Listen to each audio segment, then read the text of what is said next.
So here we go again. 2 Timothy chapter 2, verse 22. So how long can Steve go on one verse? I don't know. Well, let's see. Verse 22. Flee the evil desires of youth and pursue righteousness, faith, love, and peace, along with those who call on the Lord out of a pure heart. There's so much there. How could I don't want to just bounce on it. I want to unpack it, and I think I did. And we're down to that last phrase, along with those who call on the Lord out of a pure heart. I talked last time about the fact that I think that one of the things this points to is the fact that following Christ is an individual thing that is done in community. This back in the 80s, early 80s, the phrase was, there are no Lone Ranger Christians. Well, I guess maybe for me it comes down to there shouldn't be any Lone Ranger Christians. We need the fellowship of other believers. When I use the term fellowship, I'm not talking about it in the fellowship hall sense. The churches here in this part of the world have the fellowship hall, and that's where we hold all the covered dish dinners. And often in my day, when my wife and I got married at Boulevard Christian Church in Muskogee, Oklahoma, on May 31st of 1974, you still had cake and punch for the reception. You didn't have to have a big full-out dinner, $20 a plate for 200 people, which we wouldn't have been able to do that anyway. But we did it in the fellowship hall. Well, and I think those are fine places and fine things for a church to have. In fact, we served in a mega church that was frankly too big for a fellowship hall. How are you going to get 6,700 people in? I don't know how you could get them in the same room for pretty much anything. We did it in 3 or 4 services. And by the time we finished our time there, in 2 or 3 locations. So, well, okay. Fellowship. I think it's a fine thing to call them a fellowship hall, but we're left with an idea that is short of the biblical idea of fellowship. For that word in the New Testament, the Greek word is koinonia. This is a word that is built around the idea that we have our lives in common. This is not about, hi, I don't know your name, but I've seen you here lots of times. This is the, I know your name, I know where you work, I know your kids' names and your wife. We've shared on a level deeper than the surface. And hey, you know what? I kind of like going to a church where I don't know everybody. So I'm not saying if a church gets too big for you to know everybody on that level, then it's too big. I don't think that. I do think, though, if you don't have people in your life that you're on that level with, you need to rethink what you're doing, because you're cheating yourself.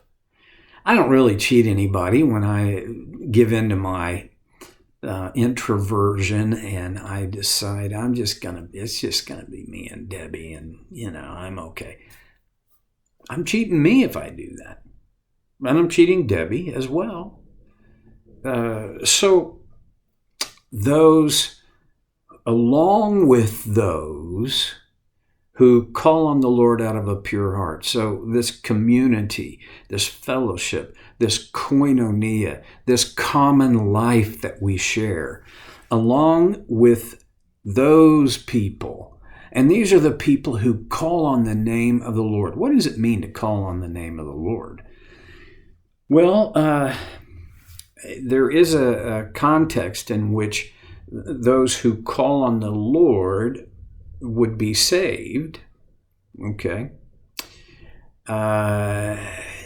And there is this other more general context of every time I pray, I'm calling on the Lord. But to call out those who call on the name on the Lord out of a pure heart, brain is not working right today. Sorry. To call those who call on the Lord. Now, it's not just that they call on the Lord. They call on the Lord out of a pure heart. That's a unique kind of person. These are the kinds of people that you want praying for you. The people whose hearts are pure. Nobody has a 100% pure heart. None of us can pull that off. It's not. We're human beings, and because of that, we can't sustain. Pardon me. This 100% pure heart all the time. And yet, calling on the Lord out of a pure heart, that tells me the kind of person is a person who you don't accidentally have a pure heart. Normally, now, I could be wrong about that, but I'll put it this way. I have never had a pure heart accidentally. I strive, I make effort in partnership with Christ toward a pure heart. What gets in the way of my pure heart? Probably the same things that get in the way of yours. What does get in the way of you having a pure heart? All kinds of stuff. And I'll tell you one of the biggest culprits in my life, busyness. I can let myself get really busy. And when I am really busy, you know what I've really got working in my heart is how do I get to my next thing, because I've stacked it in here and I'm going to have to run pretty hard to be able to get it all. Well, I don't live that way anymore. It's funny what a heart attack will do at age 57 when you die a couple, 3 times and have to re-examine your life. So I don't really want to go through it again, but I know this sounds like, it sounds a little disingenuous, but I really do mean it. I don't want to repeat that heart attack thing again, but there are things about my life post-heart attack that I'm very grateful for that I don't think would ever have happened without that. So, okay, hurry, busy. The world generally has a very, very extreme case of hurry disease. When our families are young, boy, you hardly have 10 minutes in the day that's not committed in one way or another. Well, excuse me. It's always my excuse, but it's allergies. Hurry can keep you from pursuing a pure heart.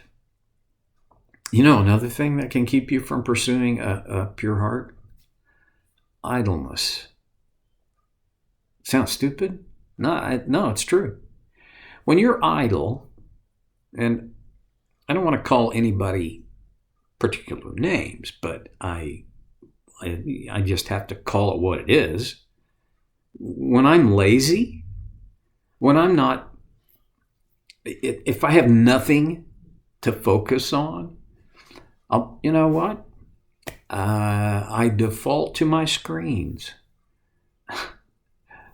laptop, phone, iPad, television. They all fit in the category of distraction. So I guess it's not really idleness or laziness that is the issue as much as a distraction. How much is enough distraction? I believe that we need a certain amount of distraction. Our brains need a chance to just chill and slow down and ease up. Okay. But when I distract myself, which I so easily do, I think it's almost impossible to distract myself, to these levels and pursue a pure heart. And part of the reason for that is there is so much, I'm going to use the clinical term here, there is so much crap that jumps out of every screen that you own that if you're not vigilant, there is no way what you see through your eye gate and hear through your ear gate is going to promote purity of heart. How do you get that? How do I get a pure heart? It's interesting to me that the Bible, to my knowledge, and if I've missed it, somebody text me or message me or do something, let me know. If I've missed it, but I have never seen a scripture. I don't know of a scripture that says, here is how you gain and sustain a pure heart. So your heart is, for the Greeks and for Paul, as he wrote this to Timothy in century 1, as it is mainly today, your heart, not the organ that pumps blood through your body, but the symbolic heart, is the place where your will resides. It's the place of your affections. It's the place of your emotions. This is, in my opinion, the combination of my heart and mind, my heart and my intellect that's pretty much, you throw in my body and that's me. So a pure heart has to address my emotions, my affections, my desires, my motivations, see, we're on to that level. And how can I nurture purity on that level? I think it starts with, what are you putting into your mind and into your heart? If I was talking to teenagers, I'd say there's two places I'm going to tell you to look. First of all, if I was like a tyrant, I'd say, I want to see your phone. I'm going to look at all your history. Now, a lot of people don't want that to happen because their history on their phone is real ugly. It's anything but nurturing and supporting a pure heart. Then I'd say, okay, I want you to keep a journal log of the hours that you spend in front of a TV, the hours that you spend with your phone in your face, the hours you spend on a computer. But I have to do that for school. I have to do that for work. Of course you do. That's life today. I spend time doing that for work. I don't go to school anymore, but probably half of my work is on the computer. Duh, I'm doing it right now. Look at what you're feeding yourself, because that, more than any other thing, will determine the purity of your heart. I'm done. Hope I see you next time on So Care with Stevie Boy.